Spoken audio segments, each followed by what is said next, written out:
أعوذ بالله من الشيطان الرجيم. بسم الله الرحمن الرحيم.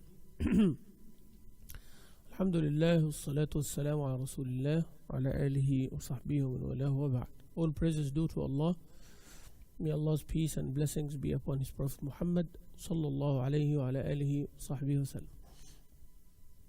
Inshallah, we'll continue with the book The Ideal Muslimah, the character, the personality of Muslim, the Muslim woman, according to the Quran and the Sunnah, according to the teachings of Al-Quran, the book of Allah, and the Sunnah tradition, the way of our beloved Prophet Muhammad sallallahu alayhi wa alihi wa sahbihi wa sallam.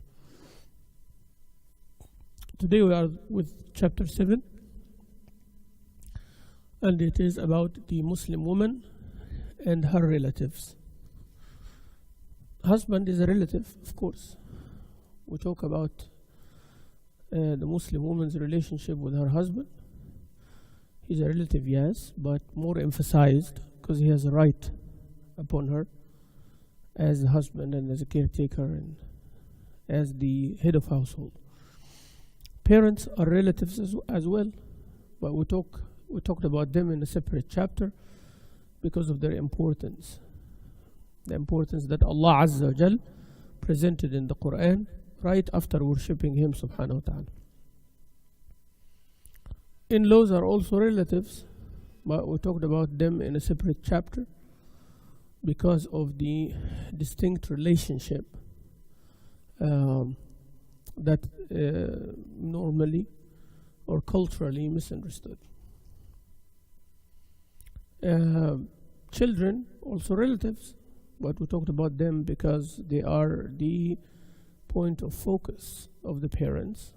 And if that focus is not defined according to the book of Allah and the Sunnah of Rasulullah sallallahu alaihi wasallam, then yes, we will take care of our children, but we'll focus on things that secondary, not fundamental, like the religion, like the belief, like their faith in Allah subhanahu wa ta'ala, and so on. Today we talk about the rest of relatives in general. Your relatives, your brothers and sisters, your nephews and nieces, your aunties, maternal uncles and aunties, and everybody else. This relationship, Allah Azza wa Jal call it in the Quran arham, wombs, the womb of the mother, of the woman, where she gives birth. And the rahim is a word that comes from the same root like rahmah, mercy. And one of the names of Allah is Ar-Rahim, Ar-Rahman, Ar-Rahim, the most compassionate, most merciful. Rasul sallallahu alayhi wa sallam is telling us that when Allah created this universe, before creating mankind, before creating Adam, before creating anybody, everything had a way to talk to Allah Azza wa Jal. Allah knows how to talk to Allah, the heavens and earth. Allah Azza wa Jal says in the Quran that Allah addressed the heavens and earth and say, you obey me willingly or you will obey me unwillingly, but you will obey me. They said, no, we will obey you willingly. How did they say that? Allah knows. So everything talked to Allah Azza wa Jalla. Allah talked to it. He's the creator, so He knows. Also, those concepts, Allah Azza wa Jalla told us also that there was a conversation. Like this relationship of the womb or the kin, relationship of kin. It talked to Allah and Allah talked to it. Rasulullah sallallahu alaihi wasallam said that. This happened before the creation of mankind, and it will happen again in Yawm al-Qiyamah. Okay? So Yawm al-Qiyamah, all these concepts will turn to become physical shapes that talk and everything. So your deeds will be like persons, your deeds. So Rasul sallallahu alaihi wasallam said, when a person goes to the grave, they will find that a person coming at them, smells good, looks good, talks good, all of that, and they say, who are you? He said, I am your righteous deed. So righteous deed It's not something tangible that we hold in this dunya. But once you die, you get to the realm of everything is like physical. You know, when you get to the realm of that, physical. Rasulullah ﷺ said, death is a concept. Death. What is death? This is the absence of life, right? But death will come in Yawm al-Qiyamah like in a shape. Your prayer, your recitation of Quran, my recitation of Quran, each one of us will have those. And they will stand in the scale, and one heavy, one. That's why Rasulullah ﷺ said, some of the deeds will become like the mountain, right? Some of the deeds are the weight of an atom. You know, there will be physical things. So before we created on this earth, things like that as well. So Rasulullah ﷺ said, when Allah created this universe, Ar-Rahim, or the kin relationship, stood. How did it stand? Allah A'lam. Stood. And it said, Ya Allah, this is the standing of someone or something that seeks refuge in you. I seek refuge in you from being cut off. Some people will violate me, cut off. So relationship. Allah Azza wa Jalla says, wouldn't be pleasing for you that I will take care and reward and connect those who connect you and take care of you, and I will cut off those who cut you off. So those who take care of the relationship and the relatives and their kin, Allah Azza wa Jal connects with them, Allah Azza wa Jal rewards them, Allah Azza wa Jal favors them. And those who cut off their relatives and the relationship, Allah subhanahu wa ta'ala will cut them off from His mercy. So it is so much emphasized. This Islam, our religion, is a religion of family, is a religion of community, is a religion of humanity. Again, this Islam is a religion of family, a religion of community, and a religion of humanity. Meaning what? Meaning I, as an individual, I'm supposed to take care of myself. My health, my hygiene, my habits, the way I behave within myself. When I'm alone, there is a code I'm supposed to follow as an individual. All right? Then I have a family. I have a small family and I have an extended family. My small family is my wife and kids. My small family, my parents, my children, my wife, my kids. Those are my small family. Bigger family, my brothers and sisters and their spouses and their children. Extended family now, cousins and uncles and all of that. So Islam is a religion of family, you know, like, yes, you expand, but still there is a family. There is distance, there is relationship. Community. My family, your family, his family, her family. We form a community. And we form a community of Muslims all over the world. Not necessarily you know their names or their faces, but you know. Whoever say La ilaha illallah, Muhammad Rasulullah is your part of your community, larger community. And then it's a religion of humanity. We still have a relationship with other people, other faiths, even those who have no faith. You deal with them. It's not about you agree with them or not, or you like it or not. It's not about that. We're not talking about this now. We're talking about the necessary relationship with other human beings. You're going to drive in the same street, somebody else driving, not necessarily believing in God. You're going to deal with someone. You might be working with someone. Not necessarily they believe or they obey. And this is where most of the people make mistakes. There is like circles. Small circle, then there is a bigger circle, a bigger circle, a bigger circle, and the biggest circle. Most of the people, they judge the biggest circle with the rule of the smaller circle. And that's wrong. This is wrong. You know, a small circle, like those who come to the masjid here, that's a small circle. We agreed on a code to deal with each other. Whoever violates that code is fine, is not fine. But there is a bigger circle. Not necessarily people, another masjid, but maybe they don't have the same rule like us. Maybe they don't follow the same school like we do, right? But they're still Muslims. Then you have people who say that they are Muslims but not necessarily practicing, okay? Maybe they're following like completely different issues, but they're still Muslims. And then you have the non-Muslim, but still religious. And you have people who have no religion, So each one of those, you have certain communication. There is a limit. So the ones who are in a bigger circle, I'm not going to judge them why you don't pray. They are not Muslims. I'm not going to judge people who are in the bigger circle. I deal with them indirectly, like those whom I deal with directly. Don't apply the small circle to the big circle. Don't apply the big circle to the small circle. It doesn't work like that. So if each level of interaction has code, do's and don'ts, and things like that. So if there is Harvey, this disaster happened, we all now, as a community of Houston, work together. It doesn't matter who is the person praying or not praying, what is their orientation, whatever. We're not talking about religion now. We're not going to, at the time of Salah, go pray with those who pray. Okay? You're not going to tell people, you pray with me, otherwise I'm not going to work with you. You're not going to do that. Right? And you're not going to abandon your prayer for them either. So this is when the small circle comes. Those who pray, let's go pray. But now we are doing relief work. Doesn't matter now. You see, that's where people make mistakes. People make mistakes. And a Muslim woman has to understand that. Muslim man, Muslim woman, of course, has to understand that very, very well.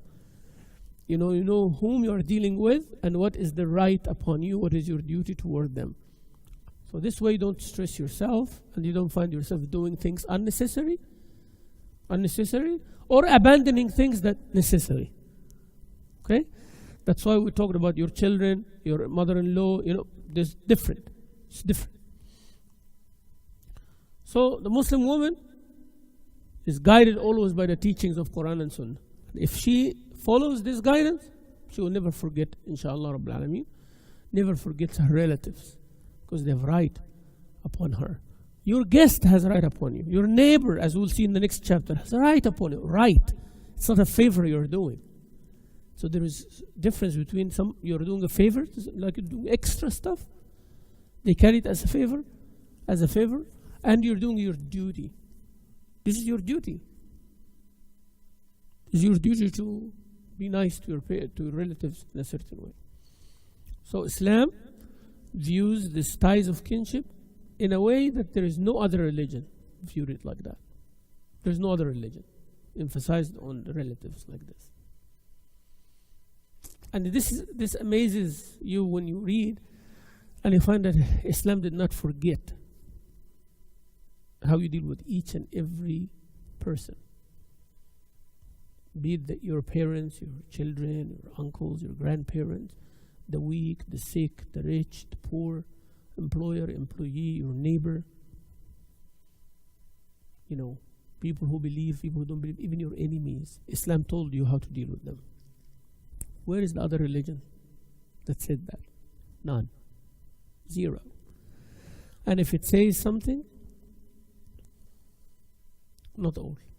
We're not saying that other religions are not from God. I'm not saying that. The true religions all come from Allah and emphasize on the same thing. But each and every religion before the religion of, Islam in general is all the religion of all prophets. We understand that. But we're talking about the teachings of Prophet Muhammad, peace be upon him. The difference is that before that, each prophet, his religion, the religion that he is sent with, is customized to specific people at a specific time, at a specific place. So it cannot cover everything for everybody, right? So when, Musa alayhi salam sent to Bani Israel, he's not sent to anybody else. So all the teachings are focused on Bani Israel, the habits of Bani Israel, the needs of Bani Israel, the culture of Bani Israel, right? So it's for them. So most likely it will not work for most of the people. It will only work for this people. But the deen of Islam is for everybody. That's why it has to cover everything. So we are not looking down upon other religions, but we are saying there is no other religion that covers the relationship of mankind like Islam does, because it is the final message of Allah subhanahu wa ta'ala. It has to fit everybody, everywhere, at all times. So, we mentioned the hadith of Abu Hurairah radiallahu anhu, who said, the Prophet sallallahu alayhi wa sallam said, Allah has created the universe, Allah created the universe, and when He had finished, kinship or ar-rahim stood up and said, as I told you, it's a concept, rahim, womb, the relationship, kin, relationship of kin. But before our creation, everything was physical sense. Talks to Allah in a different way, in a different dimension. Allah knows. This is the standing up of one who seek your protection from being cut off. So Allah said, yes, would it please you if I were to take care of those who took care of you and cut off those who cut you off? So Rahim said, of course. Allah said, then your prayer is granted. So this is very, very important. Prophet ﷺ said, recite if you wish the ayah, فَهَلْ عَسَيْتُمْ إِن تَوَلَّيْتُمْ أَن تُفْسِدُوا فِي الْأَرْضِ وَتُقَطِّعُوا أَرْحَامَكُمْ Surah Muhammad or Surah Al-Qital 47 verse 22 and 23. Then is it to be expected of you, if you were put in authority, that you will do mischief in the land and break your ties of kith and kin? Such are the men whom Allah has cursed, for He has made them deaf and blinded their sight. فهل عسيتم إن توليتم أن تفسدوا في الأرض وتقطعوا أرحامكم أولئك الذين لعنهم الله فأصمهم وأعمى أبصارهم. Meaning the one who cut off his or her relationship with their family, they become like deaf and blind. Not literally, but exactly like a deaf and blind person would not hear or hear sounds or see shapes. They will not see the truth and they will not hear the truth. Your family are very important. When you take care of your family and you ask about them, Muslim or not Muslim, you take care of your family, that's how good you become. Allah Azza wa Jal will reward you more. Why? Because you are taking care of others. You are saying, I'm not a self-centered person. You are saying that I'm not the center of this universe. You are saying to yourself that I am giving my attention to others. If I want others to give me their attention, you are giving before asking. A real Muslim is the one who focuses more on giving, not taking. As I was saying before in many khutbahs, take this consumer mentality off from our habits, that we are consumers, that we should be the focus of attention. People have to take care of me for some reason. I'm entitled. Remember when I told you this sense of entitlement is very destructive and it grows with you. That's why when you teach your children, you have to treat them equally and you have to say lots of no to them and you have to monitor them. This restriction helps them when they grow up. It's not slavery. It is not like they think. No, actually when they grow up, they don't become selfish. They don't become selfish. So being overprotective is destructive, and being negligent is also destructive, and giving the kids whatever they want is destructive, and preventing them from everything they want is destructive. You see? So extreme in all sense. Someone is overprotective of their kids so much that the kids cannot breathe. When they grow up, either they will implode or will explode. Either they will have depression or they will go extreme. Either or. They will run away from you as fast as they can, as far as they can. Why? Because you suffocated them. You don't feel it. It's love. For you it is love, right? But for them it's suffocating. You're giving them everything. Still. Overprotective. Where are you going? What are you doing? Do this, that. Overprotective. Suffocates them. They will run as far as they can from you, as far and as fast, or they will have depression and they can't do anything. They grow up but they can't do anything. And you cannot, you want them to go but they can't go. Disabled. You did that. Or the complete opposite, become negligent of the kids. Don't care about them, don't care about their health or their well-being or this or that. Same thing. when the kids grow, they will also run as fast as they can, as far as they can from you, because you did not take care of them like others. So they will look at you like you are the bad one. Why you did not take care of me like this? Look how healthy are the kids, but I was not raised like that. Look how people appreciate their kids, but you are not appreciating. You see? So you become the bad person as well. Or, again, the kids will become as bad as their parents. They will not be able to take care of their kids because their parents not do the same. Giving the kids everything they want. The kids, when they grow up, they will not be thankful to you. Trust me. They won't be thankful to you. They will say, why you did not stop me, Mom? Why you did not stop me from doing this? They will say that. Why? Because human beings want to be restricted, want to be told no. It is Allah created us like that. You have to be told no. If you are told yes all the time, you are not a good human being. And if you are told no all the time, you are not a good human being either. You see, that's why halal and haram, there has to be things that you cannot do. Why I cannot do? Just because. You will not be able to do. Imagine if you can do everything, you will get hurt.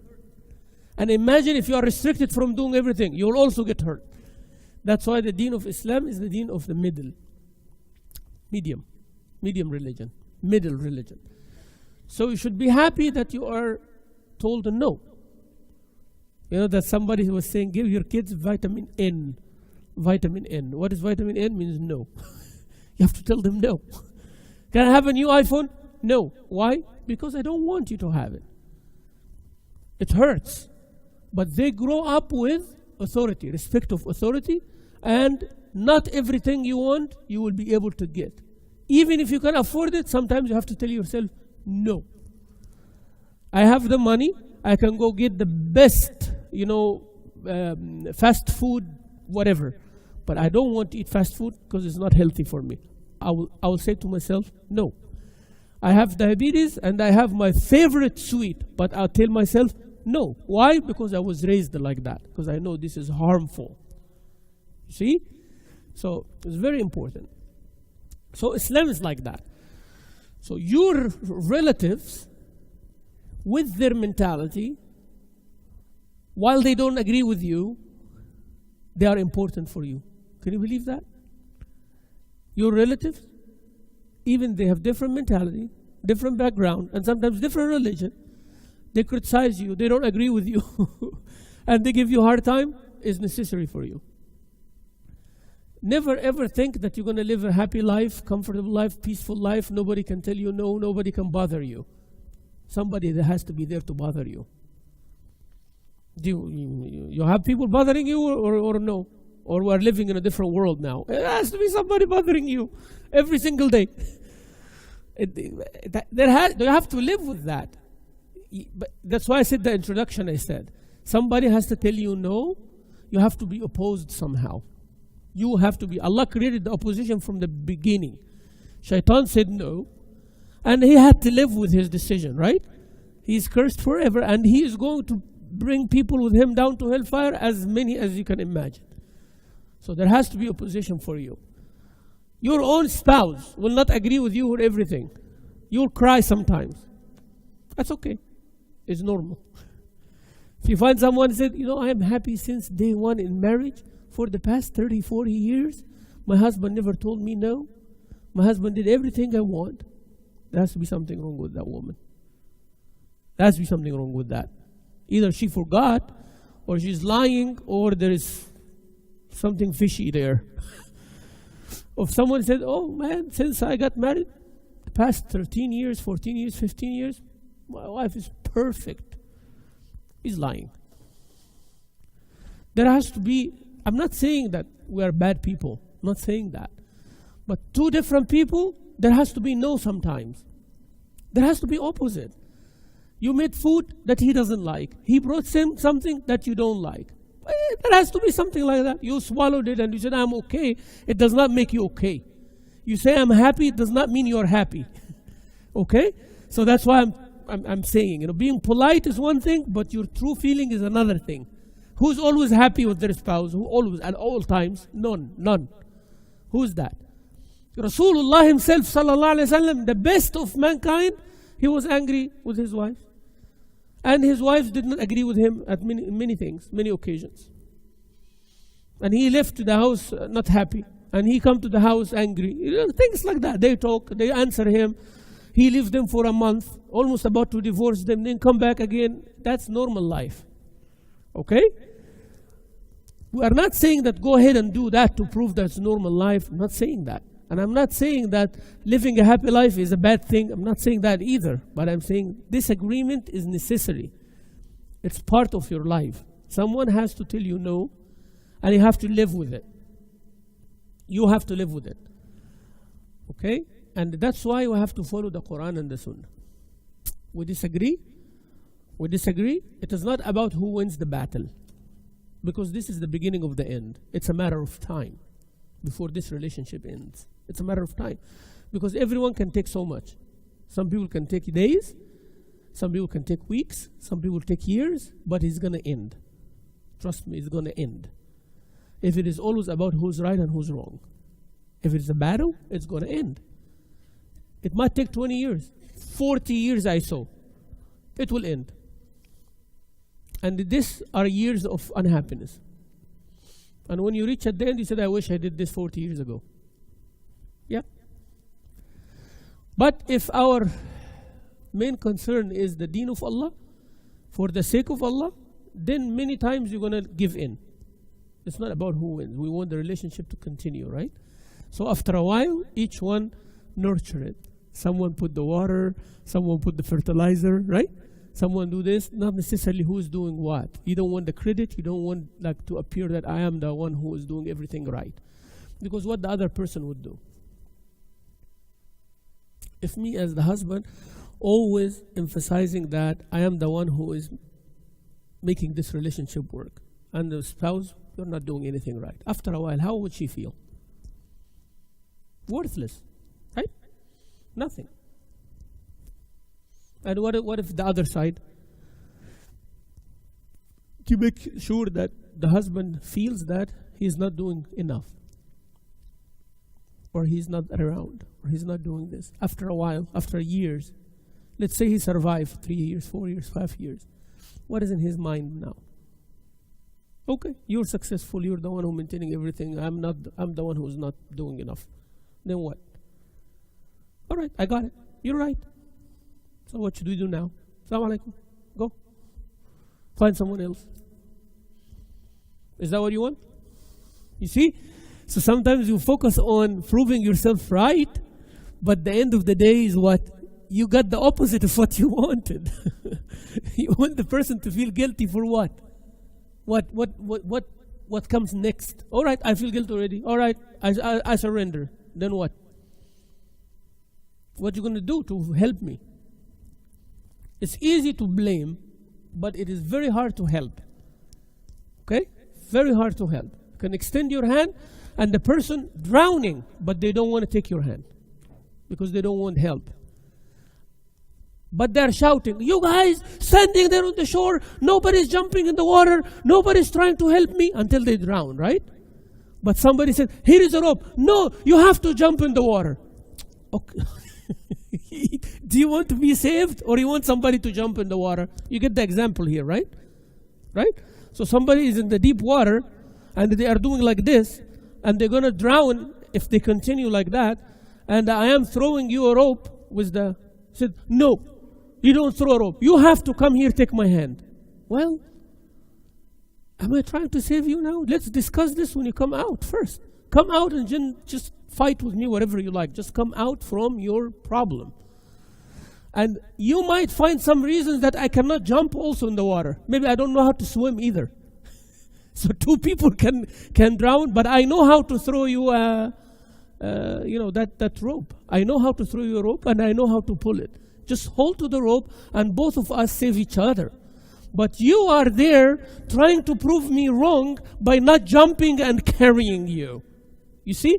So you drown, and I live miserable for the rest of my life. I did not have a chance to explain to you why I am there doing that. I hope that example sticks in your head, because it's very important. Most of the time, Family relationship works like that. Most of the time. Mother, father, sister, brother, cousin, everybody assuming something and expecting something from the other one. When they don't get it, they are unhappy. Am I right? Expect it in a certain way. You and me, same thing. You and me, same thing. You know, I talk to my mother, she's unhappy that I did not talk to her. Then I judge and then I move on. But listen, maybe she has a point. Maybe she needed you to speak to her. Yes? And at the same time, she should not jump also, but she's a mother at the end of the day. She has a certain privilege. I am the one who's supposed to reach more. Siblings, same thing. You judge very fast. You judge the person very fast. Why you did not call me in the Eid time and say, you know, happy Eid, like that? You told all the, maybe I forgot. Maybe, wallahi, it's not intentional. I don't hate you or anything like that. Okay? So maybe I forgot. Maybe something else. Maybe I'm feeling the same. I was expecting from you the same thing. And both of us are wrong. You see? Both of us misjudged. I expected that you do this because you have more time. And you expected that I do this because I'm the eldest. You see what I'm saying? So each one like expected, and we ended up not doing it. And then our pride and our ego moved us to that wrong direction. So instead of blaming me and blaming you, let's say salam first, you know, and then blame each other later. Don't make each other feel bad. That's not the point. Point is to fix something that was not right. Okay? I was expecting from you to say salam to me in Eid time, and that should be the problem only. Okay? But there is a bigger relationship, deeper relationship. You cannot risk all of this for that small one. All right? I said something that you were not happy with when we met at our parents' house. Let's say we are siblings, and I said something or made a comment that offended you. That should stay as the problem only, that part. Okay? But between us is a relationship since birth. And the relationship to come, inshallah, more. Our children, our spouses, our family, we are brothers and sisters. This is the problem now. Little tiny issue, we need to get rid of it so we can continue this beautiful relationship. But the problem is we keep magnifying that small problem until it engulfs the relationship itself. This is not a good brother or this is not a good sister now. And you search for the reason, you will find those tiny little tiny things. You cut off the arm because there is a scratch. Scratch, little scratch. You just need to take care of it. Few days it is gone. No, we just cut the whole arm from the shoulder. Yeah. What is that? See, when you deal with your relatives, you have to know that there will be disagreement, there will be issues, and that's actually good for the relationship. I'm not saying that you search for it, but that's what makes it healthy, that people are opposite. People are not agreeing with you all the time. You have to live with that, and that makes you stronger. That makes you stronger because you will know how to deal with each one and give each one the right. So it's very, very important. Don't misjudge. Don't quickly judge people, especially your relatives. Maybe they have like something bothering them. And normally, my counseling, I will tell people, before you complain about someone, I want you to sit for 2 or 3 days thinking whether you did something similar or not. Most of the time, you'll find that you did a lot similar. Most of the time. But we're not seeing it because we don't see our own actions. We see people's actions. You see me now, so you can see what I'm doing now. But think about yourself when you are sitting on your desk in your room studying. What are you doing? Same thing. You will find that what you're complaining from or complaining of, you will find that you're doing the same. I think people are backbiting me. In the last 3 days, how many times did you mention someone who's not present? Think. Would it be backbiting or not? Okay? Why the people are staring at my car? So you never stared at anybody's car before? and admired somebody's car before, whether you expressed it or not? You'll find, people mostly complain of the things that they do, me included, that they do. Before you complain, you'll find that you're doing the same. You project it on others. This is a natural human instinct, Always, you want others to be the same thing. And when you find somebody so good, you fight them. I'm not saying you, but I'm talking to generally human instinct. And I'll tell you what fixes that. Human instinct that when you find people doing the same like you, it's all right. But when you find somebody's doing it better, what happens? Jealousy, right? Discomfort comes. And you try to prove that that person has nothing extra. Bring him down. Why? Because this is our way of justifying what we do. I don't want to do extra. That's why you find, I'll give you an example now. That's why you find someone who's not healthy. Let's say, I'm not healthy. I'm overweight, which I was. And I'm whatever, like many others. So everything is cool. I start losing weight, going to the gym and all of that. And everyone says, oh, wow, how did you do it? Like that. Allah, you eat right, go to the gym and you'll be fine. Okay? Now, here is the kicker. For some reason I'm sick or something and I take medicine, and for a few months my weight started going up again. You will find some people happy with that. Sometimes they express it, sometimes they don't express it. Your diet didn't work. See, it's hard. I've tried everything, it's hard, It won't work. It will work for sometimes, but again, you see, what are you trying to say? You're happy that it's not working for me? What is the message here? I'll tell you what is the message. The message is, after all, you are like us. You are no difference. You did not succeed, so you're good. Stay here. We are unintentionally doing that. And that's a negative thing in the community. Negative. Very negative. And with our relatives as well. You want the relatives not to be better than you. And if someone better than you, they don't deserve it. That's exactly what Allah warned from as hasad. That's called hasad. Hasad. Worse. وَمِن شَرِّ حَاسِدٍ إِذَا hasad. That's hasad.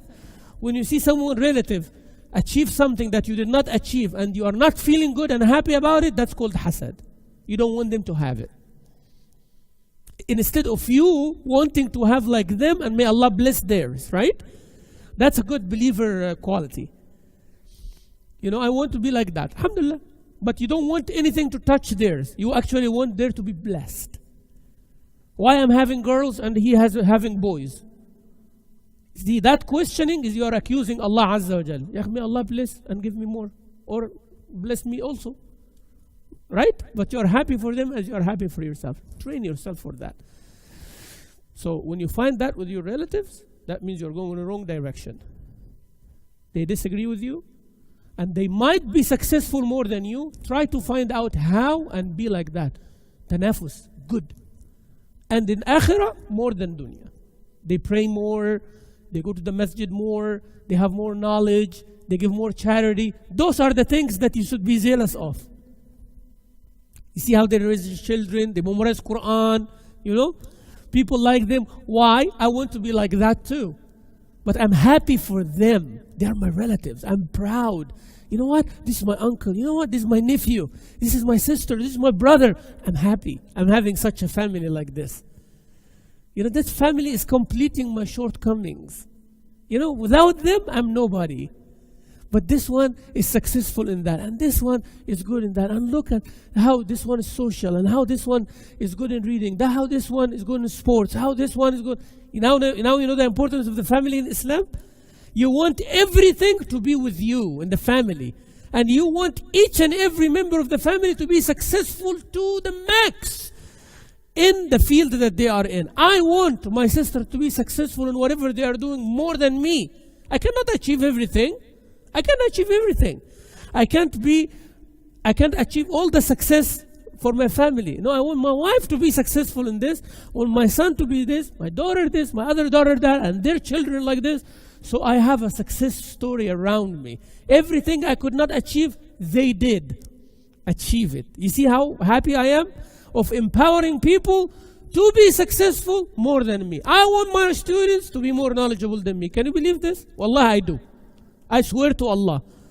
I want my students to take my knowledge and go build on it. And in my lifetime, I want to be able to sit and learn from you. I want to do that. I really do. I want one day that my son or my daughter is sitting and teaching something I don't know.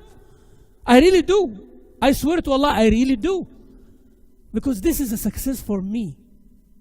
Because they are my children. Those are my relatives. Their success is my success. When my dad is happy, I am happy. You know, when my dad is proud of me, that's success for him. Don't you think? It's credit for him. Every time I get credit speaking here or teaching, who made this guy here? Who guided this man to study the deen? Him. So everything I achieved that he did not achieve, actually he achieved. You see, I can't get away from that. So the more I try to prove to get the things that my dad never did, actually he gets it too. So he cannot get out of it. He created, in a sense, you know, not the creation like Allah, but he created someone who is ambitious to learn more. So it's like he is giving the message to the community or to himself, to everybody.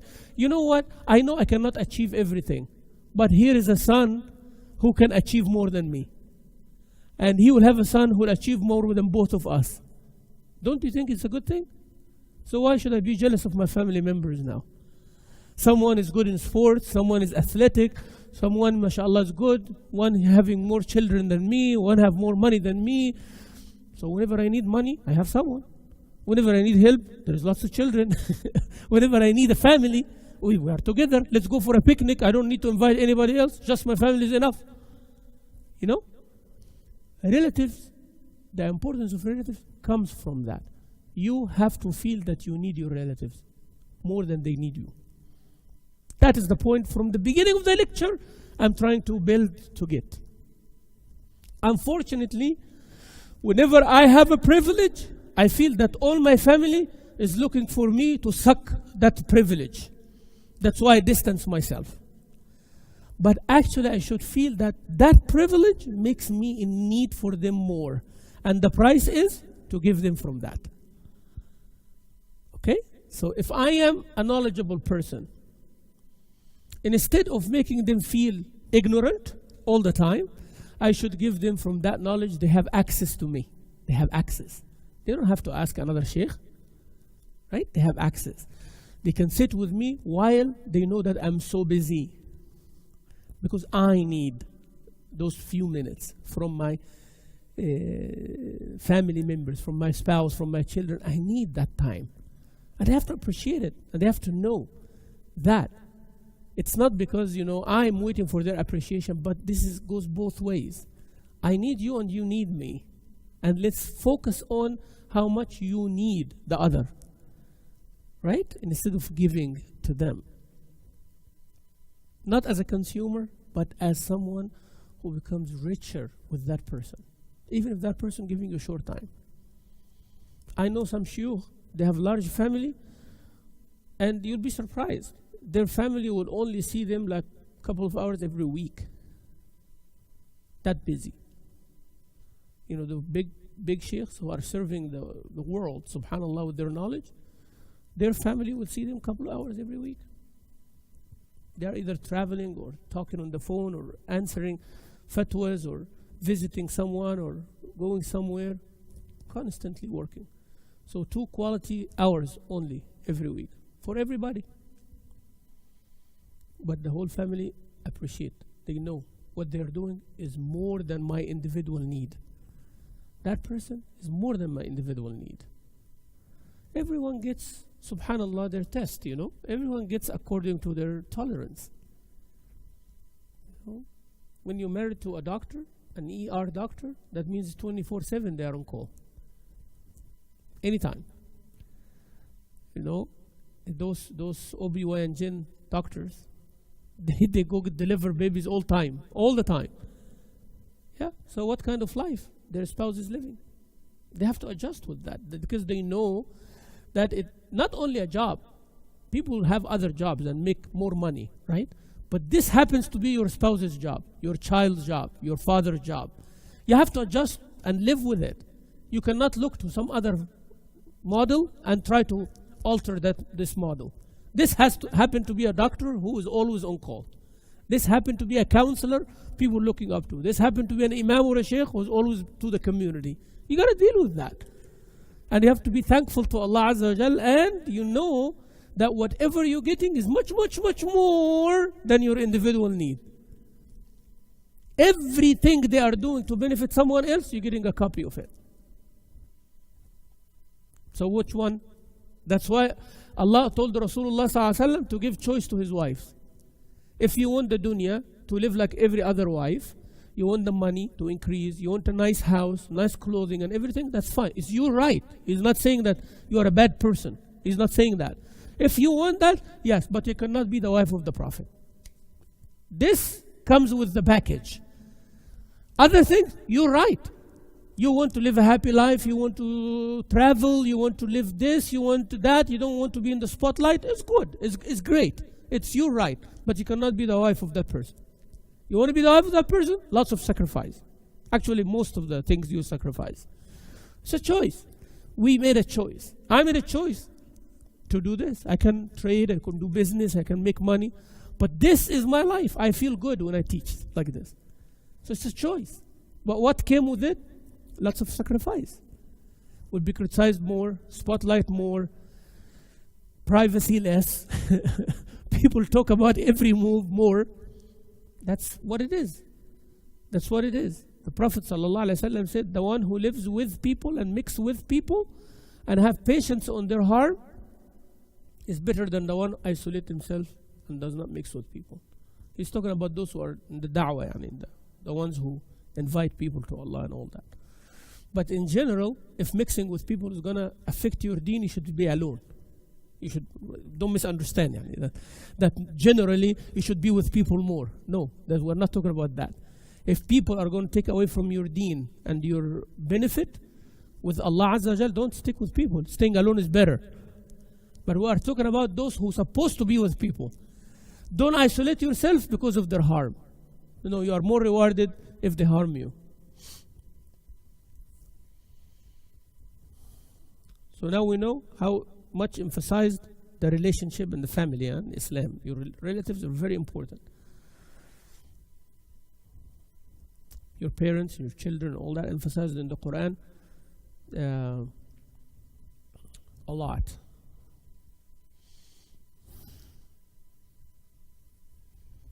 Serve Allah and join not any partners with Him, and do good to parents, kinsfolk, orphans, those in need, neighbors who are near, neighbors who are strangers, the companion by your side, and the wayfarer.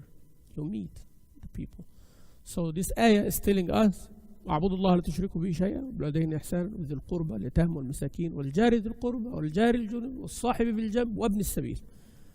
This is the Arabic for what I just read.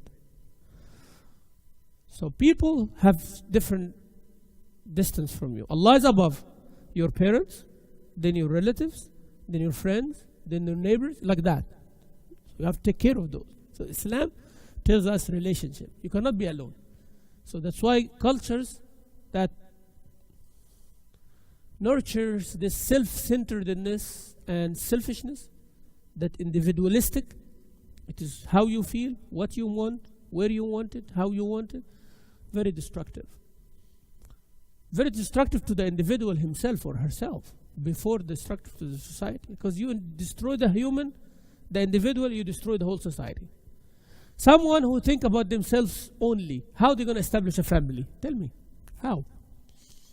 If someone wants their happiness only, man or woman, how are they going to establish a family? As I told you in the beginning, there will be sometimes you are unhappy, and you know that before you enter the relationship. You know it. That this person I'm having a relationship with will disagree with me. What I'm going to do then? most of the people divorce. Right? Because, it's about them.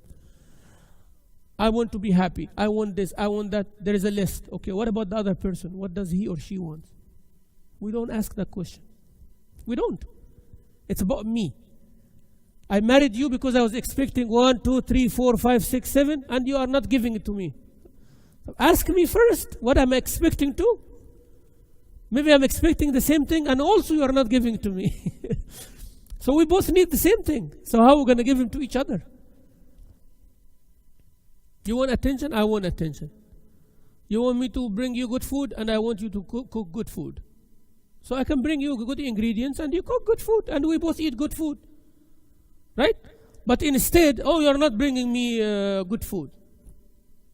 Right? But I want good food too. But I want it from your hands, subhanallah. I want you to cook it for me. So I'm not asking for too much, am I? And you're not asking for too much either. So we both want good food. But you want it one way, like that person drowning, right? You have to jump and get me out. You are not focusing about being saved. You're not focusing about that. You want good food, but you wanted a takeaway. You wanted order. But I want it cooked at home. Right? Instead of fighting, we should think that both of us want good, healthy food. Yes? We agree on that? Fine. One day I order, one day you cook. How about that? Alhamdulillah, fine, problem solved. How about if I bring and we cook? Oh, I don't know how to cook. Well, I cook. How about both of us cook? How about me teaching you? But we get over this issue. You are so obsessed that it has to be like that, it's not going to work. Never works. Right? I want you to spend time with me at that time. All right, I want to spend time with you too. But I am available at that time. No. This time. Then it's not going to work. But you want to spend time, I want to spend time. Let's figure out how and when. Your time sometimes, my time sometimes. Let's enjoy that time, let's enjoy short time, and we move on. And now you can make analogy in everything else in any relationship. Not necessarily husband-wife. I'm talking in general. Your sister wants something, and you want something. Please look deeply. You will find that mostly you want both, same. You want to be nice to each other, don't you? You want your sister to be nice to you, and you want to be nice to her. So how can we do that? Let's compromise. It has to be compromise. It has to be agreement. You have to come in the middle ground. Every relationship, you're going to give in, and you have to do it a lot. Give. You have to do it a lot. And there is never enough. Always. Always we need each other. We need each other. Remember that. Need each other. You need something, they need something. Always. There has to be something. You cannot be like that. Only children think like this. That they want to be the focus of attention, that they are the ones who want to need all the time. Because they are children, they are babies. They cannot do things on their own. They want their mom's attention, their dad's attention all the time. Children do like that. But adults don't do like that. You want something? What you going to give? What you going to give? Make a list of what you can give. Every time, my thing, every time you ask someone of something, say, I'm going to give them 2 things. 2. So every time you ask for 1, you're going to give what? 2.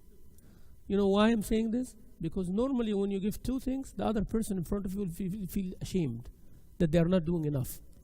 So they will at least give you 1 thing, if not 2. And when they give you 2, you want to give 4. And they give 4, they're going to give 8. You see? So you don't have to ask after a while. That's why you'll find people like that after 10 years, 15 years of marriage, they understand each other. So no big deal. Right? Things happening. Because before I ask anything of my dad or my mom or my sister or my son or my daughter or my spouse, I am actually giving a lot. That's why I ask them, before you ask me 1 thing, make a list. Page 2. How many things I need and how many things I give that person. And how many things he give me or she give me. Before I ask anything of them, first make a list of the things that they already done to you. Already done. Don't let them remind you. They remind you means it's bad already. We're fighting already. I don't have to remind you And you don't have to remind me with how many things that you did and helped me with. If I do remind you, that means we are in a bad level. Trust me, I don't like to do that. But if it comes to that, then it has to be said, right? Who did this, who did this, who did this, who did this? But if you are reminded with that, that means you are in the selfish side. You are going on the sad side. You are not seeing the other person. You are seeing the other person as he's not jumping in the water to save you. That's what you're seeing. I want this, but he's not doing it. She's not doing it. But what you want can be done in different ways. Yeah, why not? Yeah, just because I want this. Then selfish side. So the Muslim woman always understand that, and her mind is big, and she's wise, and she always sticks with Allah Azza wa Jal. And sisters, whenever you feel tight in the chest, like you feel oppressed, or you feel like you're not getting what you deserve, go to Allah Azza wa Jal. He's the one who gives, not another human being. Right? What I'm trying to say is get you out from that small room that you confine yourself to the openness of this universe. If you're expecting one person to give you something, and if you don't get it, you feel like imprisoned, means you are confining yourself. No, there is Allah. There is big world. Breathe. This is not the end of the world. He will die. She will die. People will die. But you need to live for Allah subhanahu wa ta'ala. Go to your salah. Go read your Quran. Do your dhikr. Do something nice. Help someone who needs help. Before you say, you know what, I'm not getting anything. I'm not getting anything. I'm not getting anything. What are you giving? If you are not getting something from someone, go help someone who's also not getting something from someone. Maybe because of that, Allah will open for you more than what you want. And it happens. You cannot be more generous than Allah. More generous than Allah. If you think I am the one in my hand is your happiness, you're wrong. You are wrong. Never think that your happiness is in the hand of another human being. You will be miserable. Wallahi, you will be miserable. Even if they are doing everything, you'll be miserable. Because you are always expecting more than you're getting. That's me and you. You always expect more than you get. Right? You always expect more from your parents, from your spouse, from your children, from your neighbor, from expecting more. They're nice to you, you want nicer. Always expecting more. So if you don't get, go help someone who is not getting even half of what you have. Help them, counsel them, support them. Allah will send someone to support you as well. Do it with that intention, you know. I am not getting something here, but you know what? I'm going to help someone who's not getting even more. They're way less. I'm going to support them. Okay? So please think like that. Someone expecting certain things from their parents. Their parents are okay, but there are certain things they are not getting. Go help someone else who does not have even parents. Okay? Help someone else whose parents are no good. Okay? So bring them to your level. Before you are asking for more, bring someone who does not even have it. Okay? Help some yatim or something. There is a sister who is not getting the 2018 car. You know, we're 2017 and the 2018 is already in June, yani. Came already in June. And her husband always upgrade her car every year. But this year he did not upgrade her car. She is unhappy, miserable. Okay, it's not haram. If, alhamdulillah, you can afford it and he's doing everything right, charity, zakah, everything, and you are used to that, fine. But go find someone who does not even have a car. Give them a ride, bring them to the halqa, do that. Okay, so maybe Allah Azza wa Jal compensate you with something better than the car. Okay, so always before asking for more of what you have, help someone who does not have at all. Allah will give you the contentment in your heart. Subhanallah.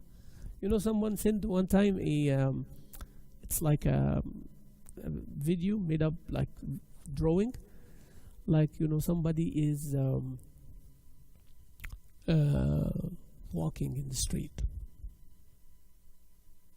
And then, you know, he looks, finds somebody with a bike. He said, man, he's a lucky dude.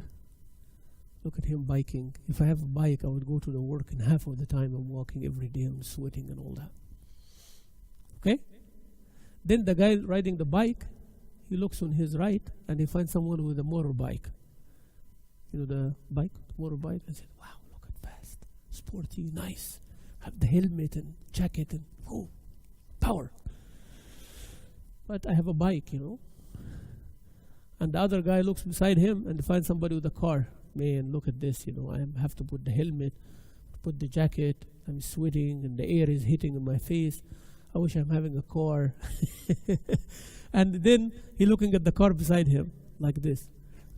And the other car, he looks beside him and he finds like a fancier car, luxurious car. This guy is driving like a used car. The other guy is driving like a nice, fancy, Mercedes. Look at this. This is the life. Not only I'm driving a car, the stalls on me and everything. Look at this car. And the other guy, subhanallah, looks beside and there is a Ferrari, going beside. He said, wow, look, this is the life, Not like a big, huge family car and I have people, sporty, just me and, someone beside me and I'm driving in the mountains and all of that. Right? And then, this Ferrari guy looks up and they say, oh, look at this jet. This guy has a jet. He can go anywhere, have lunch in New York and then dinner in Paris or something like that. And while all this is happening, there is a guy sitting in a wheelchair on the balcony and saying, how lucky is this guy with the feet walking? You understand? You get the moral of the story, right? So it is your choice. You want to look this side? It will never end. You want to look this side? You will always be satisfied. If any of those look to this guy in the wheelchair, you think they will be unhappy? If they compare to themselves to the guy who does not have the least, no ability to walk. And I am driving a car. Alhamdulillah Rabbil Alameen. I am walking. Wow. You see? Alhamdulillah Rabbil Alameen. So before you ask of more, look to the other side. With your relatives, same thing.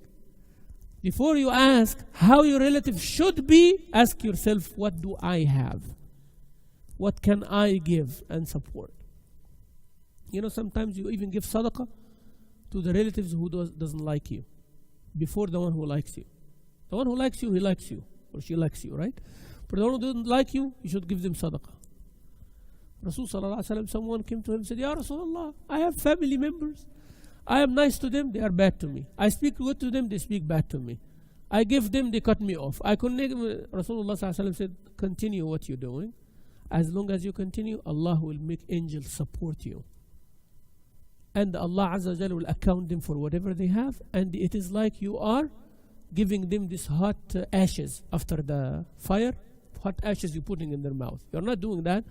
But Allah Azza wa Jalla will support you. Allah will reward. It's not about them. It's about you. How good you are and how good you should be.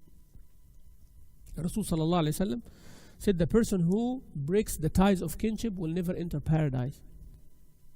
That's a big one. This is assuming that the kinship are good. Not disobedience of Allah, not people of innovation, not people like that. Even mushrikeen, you deal with them on that level. Remember the circles I told you in the beginning? You deal with them like on that. Father, mother, relatives, they are not Muslims, but they are human beings. You are dealing with them on that level of relationship. You are not going to eat something haram that they provide. You are not going to disobey Allah in an action to please them or anything like that. But be nice. Take them a gift. You cook for them. Go visit. Talk on the phone. Send a gift. No problem. Okay? So this is establishing that relationship. It's not how bad they are, but how good you should be. Remember the rule.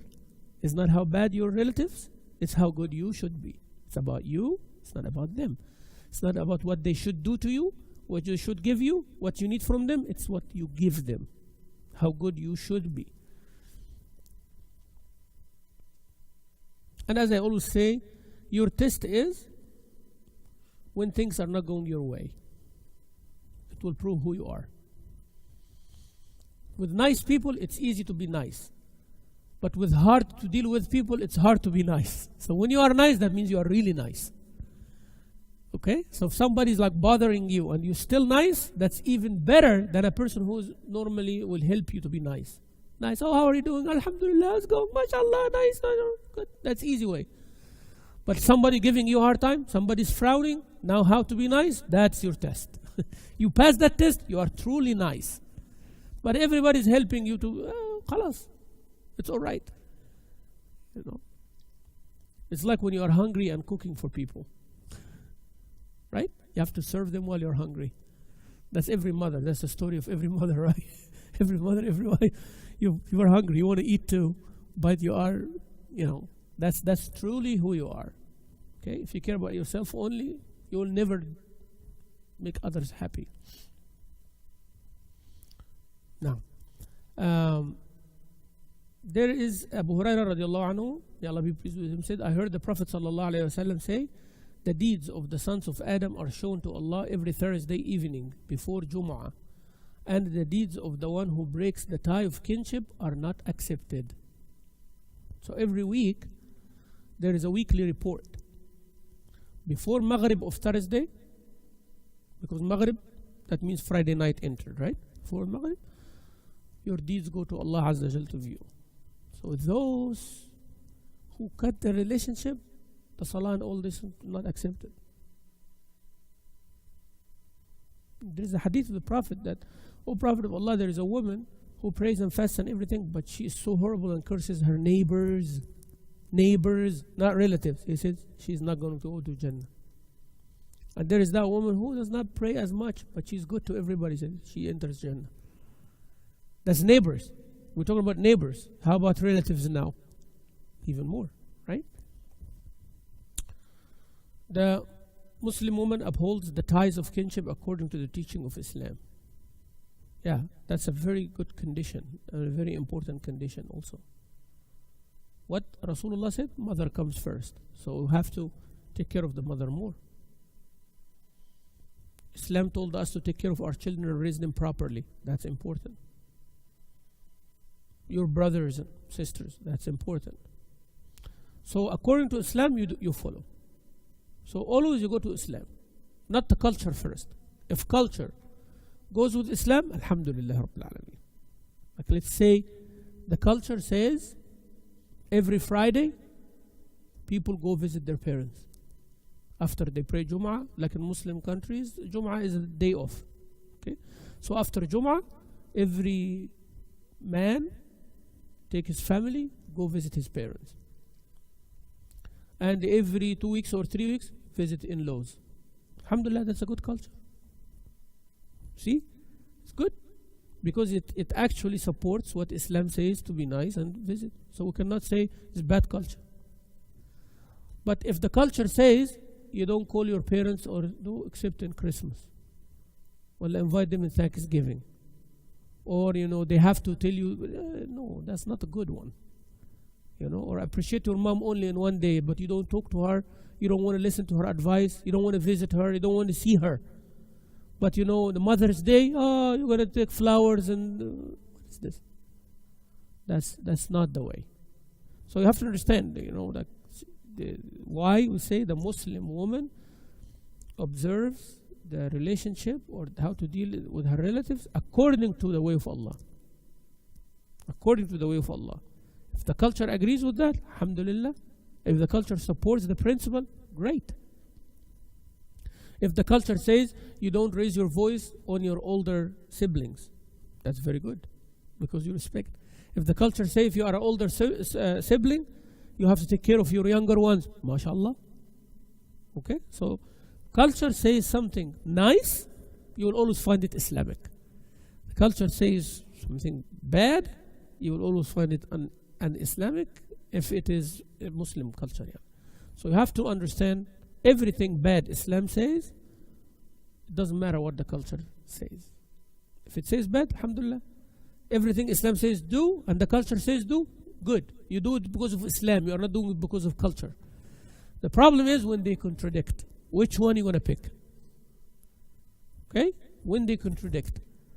Oh, that's how we're raised. That's how we do it all the time. You want to come and change what we did for 40 years? So what? If you're doing something bad for 40 years, Time to change. Alhamdulillah, at least you're not dead. You're still alive. Even if you do it for one day before your death, you should do it. So if we are doing bad with our relatives, it's time to fix it. It is time to fix it. Ego doesn't help. Yawm al-Qiyamah will wish that you did things that humiliate you in this dunya. Don't worry. Don't worry. Once it is done, it is done. When two people make up with each other and they were not talking or something like that, they forget. This hard feeling only before they come back together. Once they come back together, it's gone. It's like people, they are not talking. With the two relatives, they are not talking to each other. And always the hard feelings are getting harder and bad thoughts and everything. Imagine they look at each other's face. Assalamu alaikum, wa alaikum salam. And then, few minutes later, they are good. They forget already. But as long as they are away from each other, shaitan makes it worse. So we know the importance of parents. The Prophet ﷺ advised women to give in charity a lot. He said, don't be like the default character of women. What is the default character of women? And again, men also have default character of selfishness. So women have the default character of forgetfulness. Default character, not the Muslim believers. Muslim believer woman, she's not like that. She remembers, and she remembers the goodness other people do. She's grateful. When somebody does a tiny goodness to you, you magnify it as a Muslim. When somebody does something bad, you hide it because you care about them, especially if they are your relatives. You hide the shortcomings, but you magnify the good, not the other way around. The other way around is the default of the woman. Rasulullah said that, not me. He said, تَكْثِرْنَا اللَّعْنَ وَتَكْفُرْنَا الْعَشِيرِ. You curse a lot, means you criticize a lot, you say the bad things a lot, and you deny the goodness of your spouses. And then he explained, he said, the man is good to you for the whole year. And if he does one mistake, he said, for 1 year you will never good to me. That's the default. But he told them, you are not like that. And don't be like that. And be careful being like that. And don't associate with whoever like that. Stay as far as possible. Because this makes population of hellfire. May Allah save all of us. So being grateful for the least of things, Allah will give you bigger, more. And he said, not me wallahi, Allah says, وَمَنْ يَتَّقِ اللَّهَ يَجْعَلْ لَهُ مَخْرَجًا وَيَرْزُقُهُ مِنْ حَيْثُ لَا يَحْتَسِبُ. Whoever fears Allah, Allah will make a way out from their trouble, and they will give them provision from where they did not expect. But expecting from a certain thing, and then you will not get it. You will not get it. And you will make the person in front of you unhappy. Because you're making them feel bad that they are not doing what they're supposed to do. But if you are grateful and magnifying their tiny things, you will find that they are empowered to give more and more and more and more. Yeah? We are humans like that. Before you ask to be appreciated, you got to appreciate everybody around you. And you will find that you are appreciated from everybody around you. You got to give first. Purchase it. There is a price. Price for everything. So Rasulullah ﷺ said, give in charity.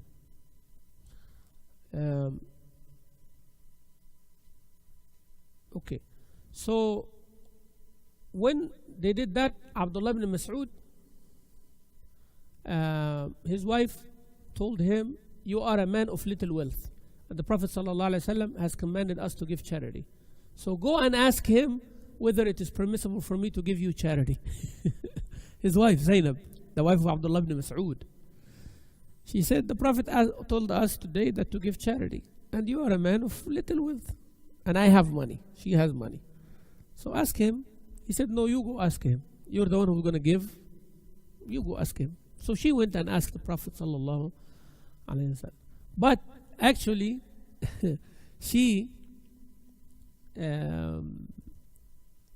If it is, I will do so. If not, I will give charity to someone else. Abdullah ibn Mas'ud said, no, you go and ask him. So I went and I found a woman of the Ansar at the Prophet's door who also had the same question.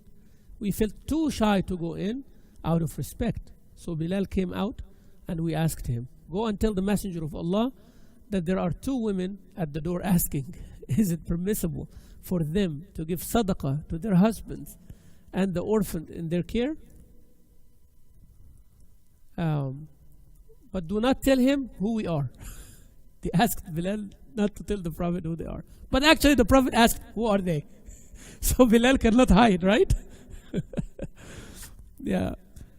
So Bilal went in and conveyed the message to the Prophet sallallahu alaihi wasallam, who asked, who are they? Who are they? Bilal said, one of the women of the Ansar and Zainab. So the Prophet sallallahu alaihi wasallam said, which Zainab is it? Ayu Zayani bihiya? Which Zainab? There's lots of Zainabs, you know. So which Zainab? So Bilal said, the wife of Abdullah ibn Mas'ud. The Prophet sallallahu alaihi wasallam said, they will have two rewards. The reward for upholding the relationship and the reward for giving charity.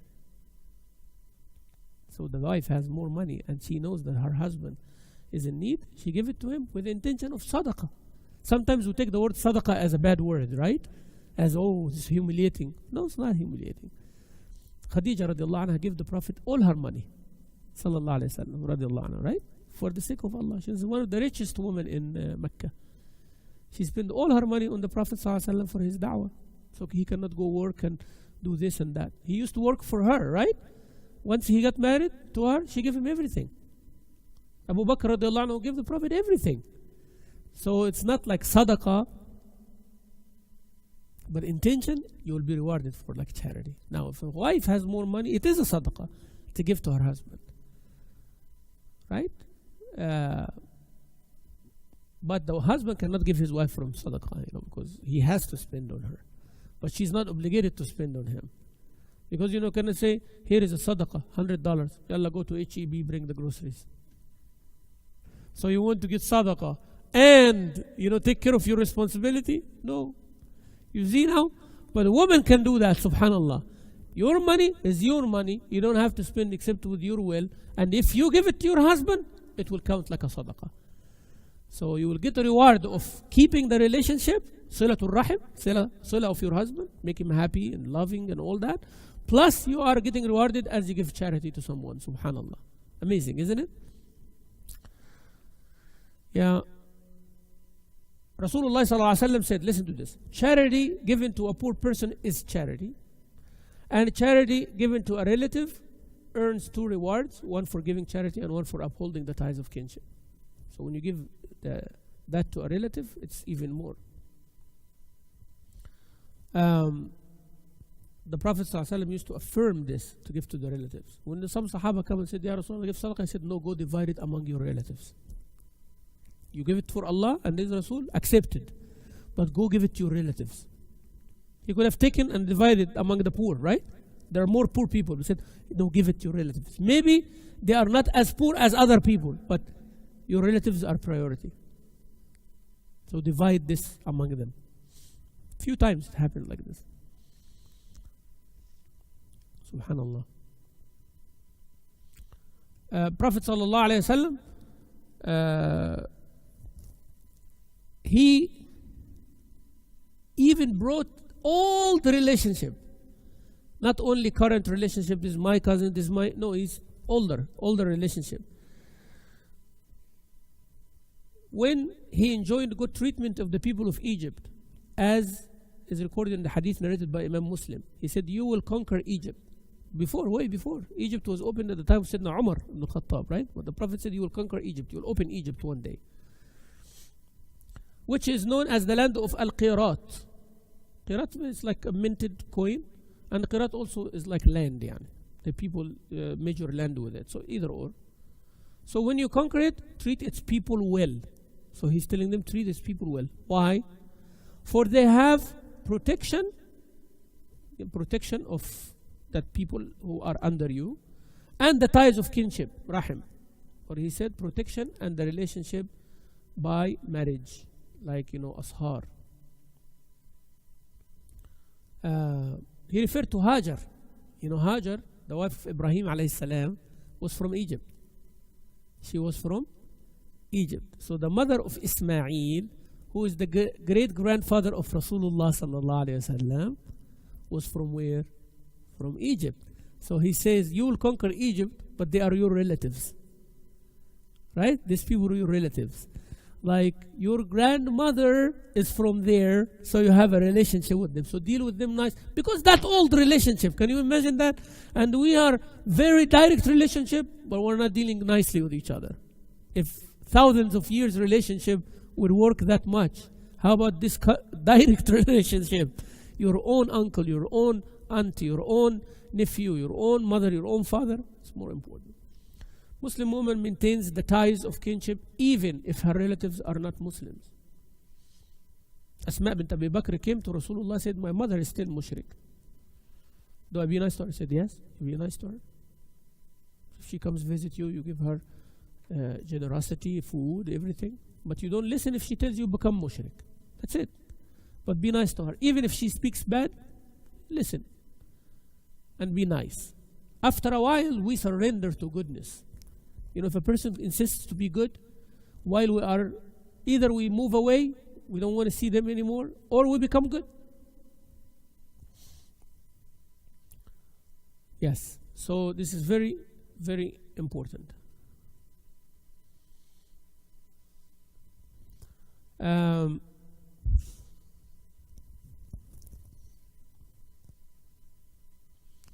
So this many examples. Sayyidina Umar ibn al-Khattab radiallahu anhu did not see anything wrong with giving a garment that the Prophet sallallahu alayhi wasallam had sent him to his half-brother through his mother, who was a mushrik, just to gain his heart, you know, like someone who's his relative. There is a garment that the Prophet gave him. That's a very valuable one, right? But he gave it to his half-brother. Here, gift from me to you. So that shows also. Allah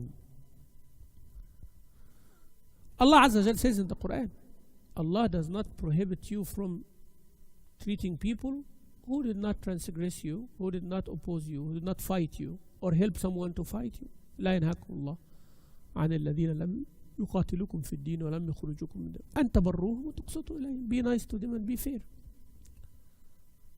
Those who are not supposed to deal with are the ones who are fighting or helping someone fighting us or attacking Islam or Muslims. Those are the ones who, whether they are Muslims or not Muslims, you are not going to be with them.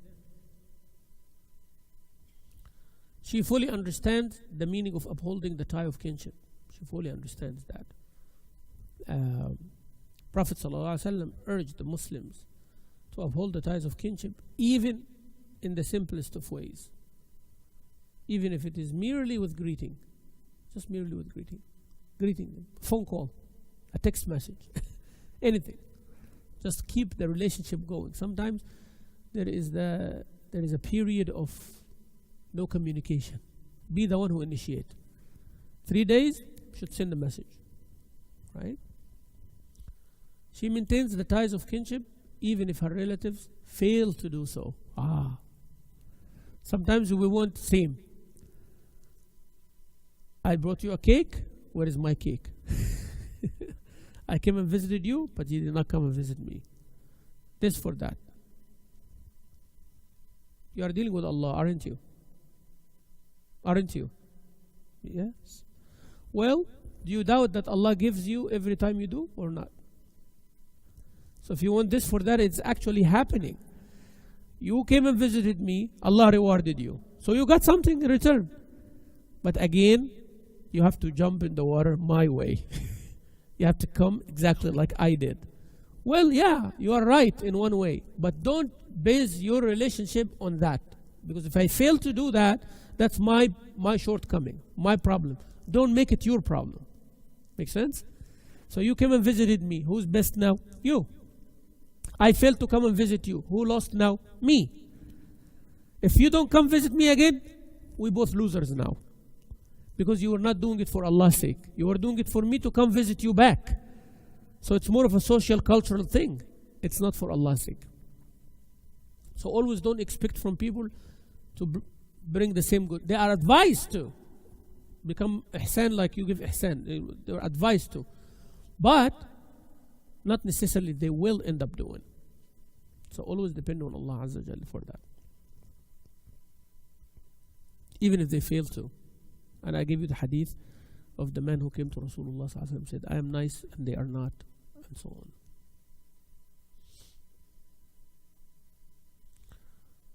Allahu Akbar.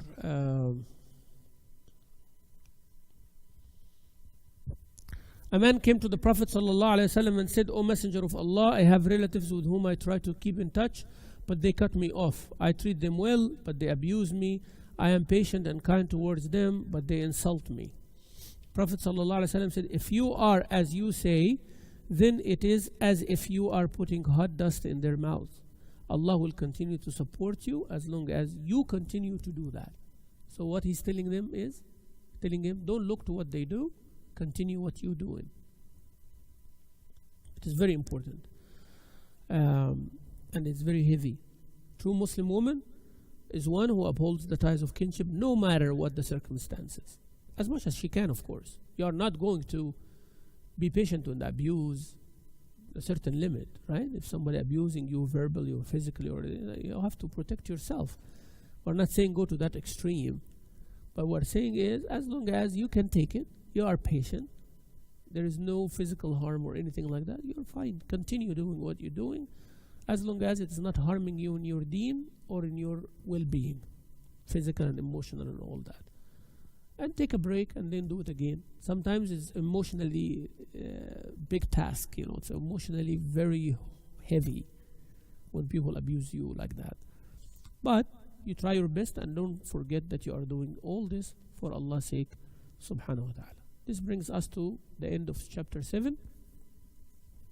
We have 5 more to go, inshallah. 12 chapters, aren't they? They're 12 or 11? Yeah. So chapter 8 will be the Muslim woman and her neighbors next time, inshallah. May Allah Azza wa Jal make us among those who listen and follow the best of what they listen to. Alhamdulillahi Rabbil Alameen. There are 10 chapters, so 9? 10. The Muslim woman and her community or society, that's number 10. Yeah. So inshallah yani we'll have 3-4 more lectures to finish this book, The Ideal Muslimah, or the True Islamic Personality of Muslim Woman, according to Quran and Sunnah, by Dr. Muhammad Ali al-Hashimi, and we're studying the English translation. I want you also to, inshallah, think about what would you like to be the next, course, because once we finish this, inshallah, we wanted to start something else. If you have any questions or anything, please, go ahead.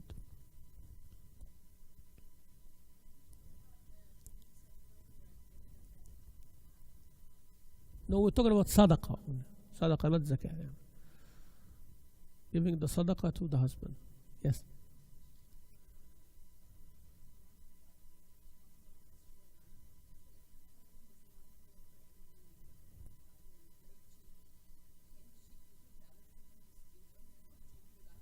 Yeah, actually there is a hadith of the Prophet ﷺ that Hind, the wife of Abu Sufyan, radiallahu anhu, she came and complained from the same thing. She said, my husband is shahih, and a miser, and he does not give me what is enough suffice me and my children's needs.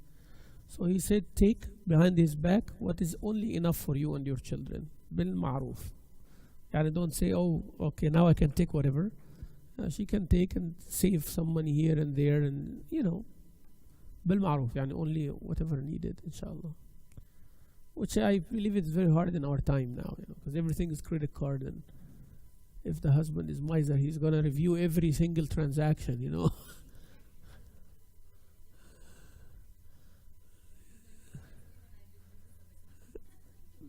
Yeah, but that's a lie now. Yeah, she can say I make sadaqah like on herself, sadaqah on myself, on our children. So you can take, if you can get away with that, you can take what, or she can take with whatever enough for her with, decent. No, she doesn't have to inform me.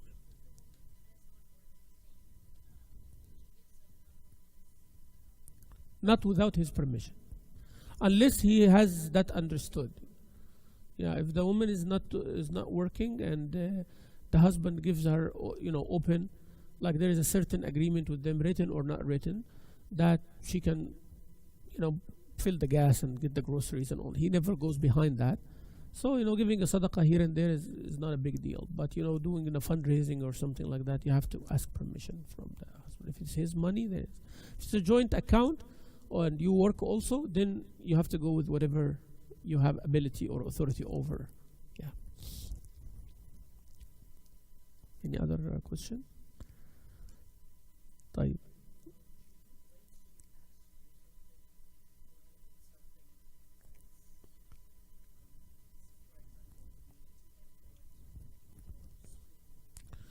No, actually, Muslims always take initiatives.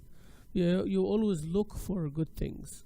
But as a Muslim woman, it does not contradict with your duties at home, toward your parents or toward your husband, or toward your school or toward your work. You don't compromise the things that you have direct responsibility over to go and do volunteer work and things like that, if that's the question. But a Muslim, man or woman, supposed to take initiative. Don't wait until you are asked to help.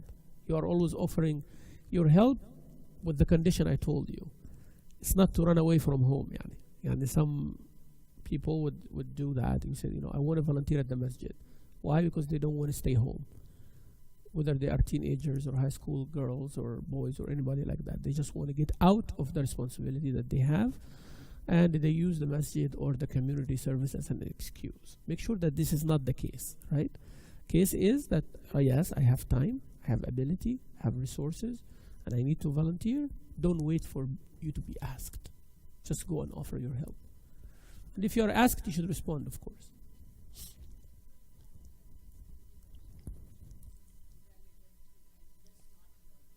No, relatives in general, and any blood relationship in your family.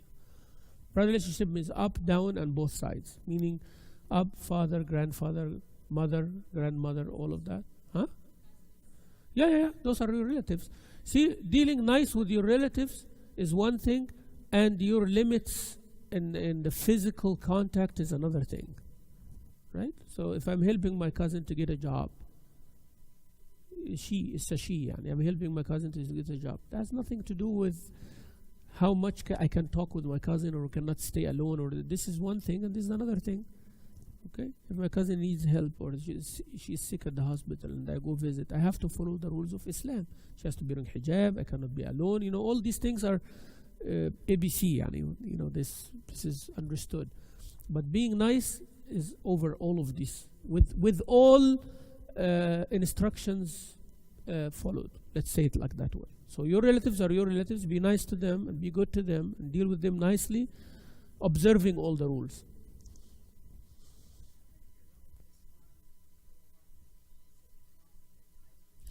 Yeah, you have to be sure that they are harming you, physically or otherwise.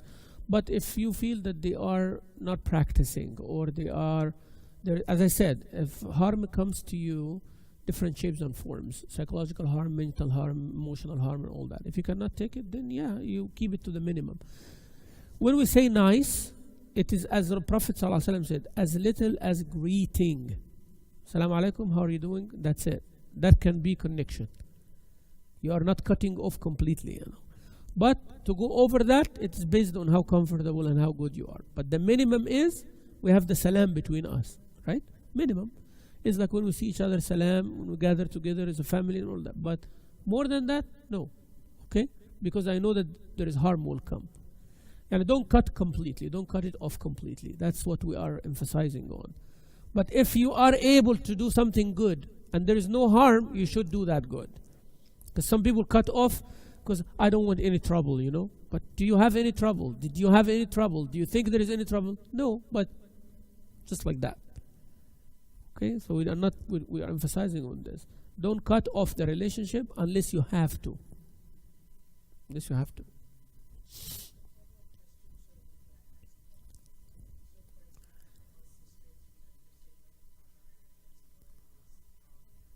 Nah.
Yeah.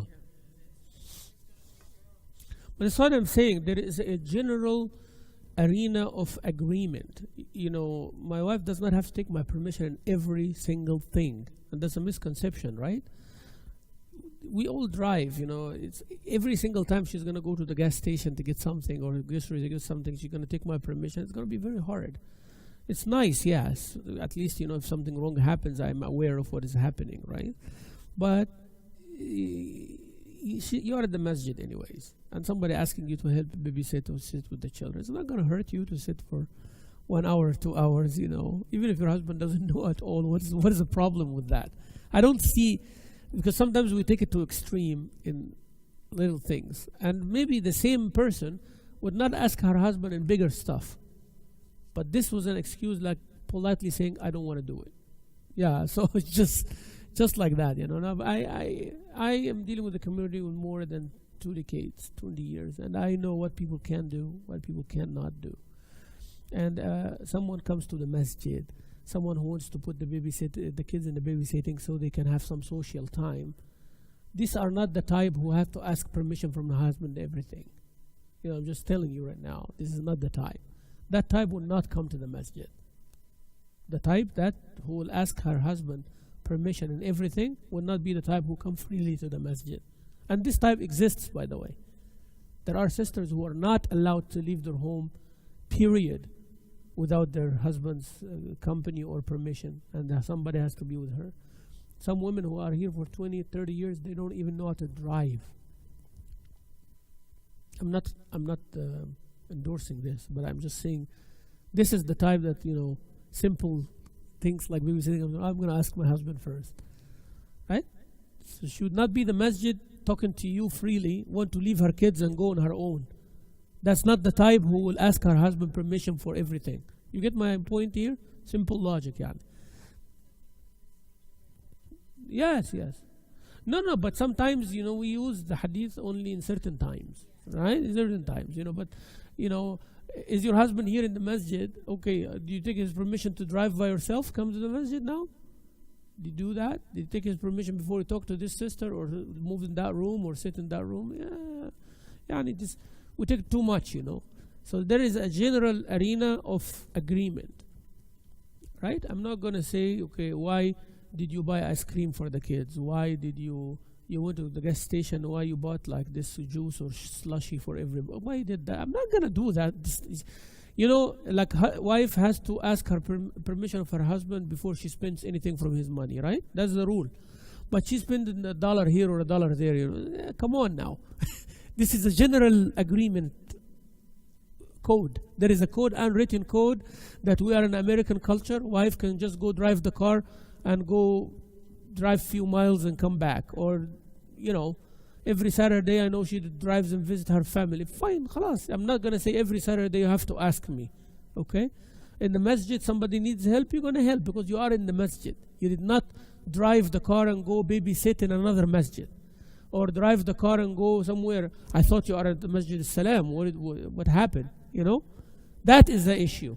But you are at the masjid already. Khalas, fine. Not big deal, yeah, inshallah. So, yeah, we need to educate, inshallah, about that. Yeah. Well, jazakumullah khair. Thank you so much. May Allah reward you. Alhamdulillah Rabbil Alameen. Wa sallallahu wa sallam wa barak ala Sayyidina Muhammad wa alihi wa sahbihi.